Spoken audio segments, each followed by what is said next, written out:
Rachel, the Pirates competed in the Northwest Conference tournament for the second year in a row, reached the conference final for the second year in a row. Just take us back through the weekend and how things played out and what this experience was like for this team. It was definitely a very unique experience. At the beginning of the year, one of our goals as a team was just to be able to make the conference tournament. And there's such a steep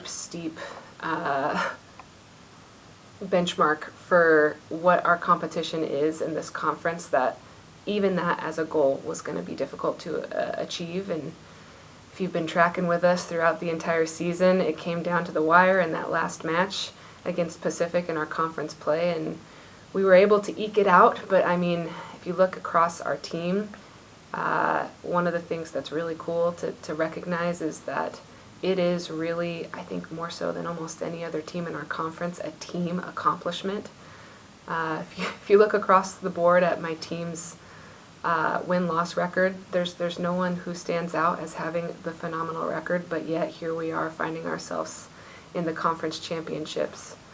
And just like any other time throughout the season, one of the things we talk about on the team is you just don't ever know when, and you have to be prepared.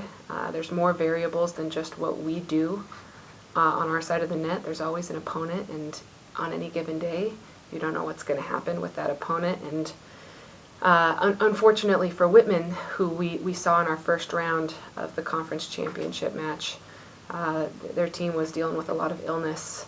And that's a tough thing to see because they're a really talented team and definitely deserved to do well at this tournament.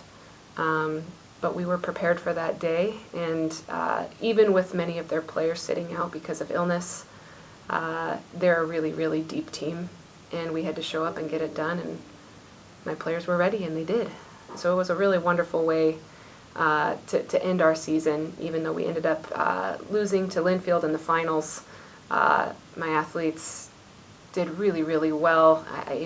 You see the 5-0 score, but the matches that were still left on court were going really, really well. Aaliyah Kurt, my senior at number 1, was up 4-3 in her second set against one of the top players in the conference. Everyone finished and left the court the right way. In what ways did you see this team grow and get better over the course of the season that makes you excited for next year and what's coming? This is maybe a little bit of an external type question, but honestly, character development is one of the things I'm most excited about. It's really easy to walk away from a match and say, well, like I had wind that messed with my strokes, or this person did this and that made me not be able to play my best game. But one of the things I saw, and we talked about a lot in these last few weeks, is, a win is a win and a loss is a loss. And at the end of the day, you have to be able to give your opponent the credit they're due. And if you lose, it's probably better to focus on what they did well than to just focus on all the things and complain about the things that you weren't able to do because of circumstances. And honestly, as we leave this last match against Linfield, they're just great competitors.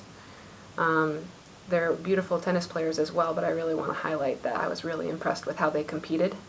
It was good for my players to look and see that, and honestly, one of the biggest areas of growth is at the end of this season, we're not looking inwardly and saying, complaining about the things that didn't go right for us. We're looking and seeing, all right, this is what a good competitor looks like, and Linfield definitely showed us that in that last match. What are the plans for this team this summer as they prepare to come back next fall and be better? So one of the things we did notice from the teams that were competing better than us this year, a big focus was speed and agility. Our stroke production and all of the technical parts of our game aren't that different from some of the better teams in our conference. But movement and the ability to stay in a point athletically and being scrappy and predicting the ball is one of the main areas we're going to have our athletes focus on as we move into summer training.